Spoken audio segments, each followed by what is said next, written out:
One day earlier. Viv stared into her locker for the last time. All around her, she could hear the other students of Groom Lake Middle School celebrating, throwing pencil cases into the air and tearing up essays. She pulled off the Marvel comic book covers that lined the sides of her locker like wallpaper. Her vintage postcard of computer scientist Alan Turing had faded over the past year, but she stashed it in her backpack anyway. Finally, one by one, she peeled off the dozens of astronomy stickers that covered the locker door. A photo of Albert Einstein sticking his tongue out came loose and fluttered past her. As she bent down to pick it up, her locker door slammed shut just above her head. Boo! Ah!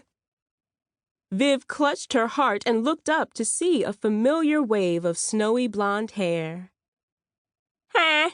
Charlotte cackled, her icy blue eyes sparkling. "You should have seen your face.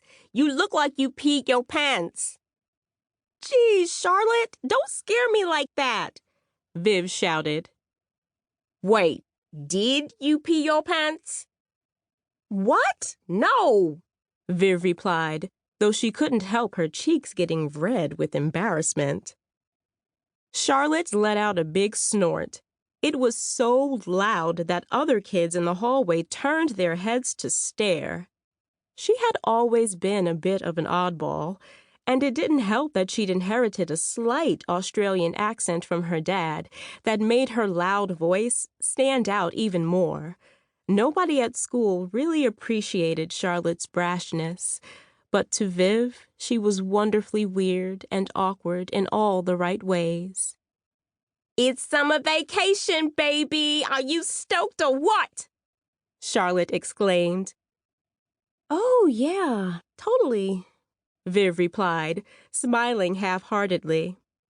As glad as she was to be done with classes and homework for the summer, she couldn't deny that the thought of leaving middle school and her friends was freaking her out. "Well, you better be excited," Charlotte continued, "because next year you're going to that boring school for magnets." "It's not a school for magnets. It's a magnet school, as in a specialized high school for kids that are good in math and science." "Is it called a magnet school because it pulls you away from all your friends?" "No," Viv replied. "Or, maybe." "Well, I know what I'm going to do this summer," Charlotte said, twirling her hair between her fingers. "I'm finally gonna master playing guitar with my feet." Last week, when Viv was over at Charlotte's house for dinner, she found a welcome pamphlet from Bartram School for the Arts, a school for musically talented students. It came as no surprise that Charlotte had been accepted. She was the best guitar player Viv had ever seen, and was already so good at playing regularly that strumming with her toes had become her latest obsession. Viv was happy her friend was following her dreams, but deep down, Viv wondered if their friendship could survive 4 years apart. "Plus, this summer we have to plan you the best 13th birthday party." Charlotte pretended to wipe a tear. "You're finally growing up." "Hey," Viv said, "it's not my fault. I started kindergarten early. You know my mom."